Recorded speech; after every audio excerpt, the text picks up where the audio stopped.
All right, hi everybody, my name is Miss Park. I teach electronics, robotics, and manufacturing classes.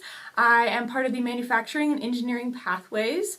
My classes include cool things to do like working with robotic arms, building battle bots, making unique products using 3D printing, vacuum forming, all sorts of different tools that you can learn how to use in my classes. In electronics, we talk about the building blocks of how to make a computer and how to design things from the very get-go of electronics. So it's really fun. We do a lot of awesome projects. I hope future students are part of my classes and learn how to make all sorts of things that make the world go round.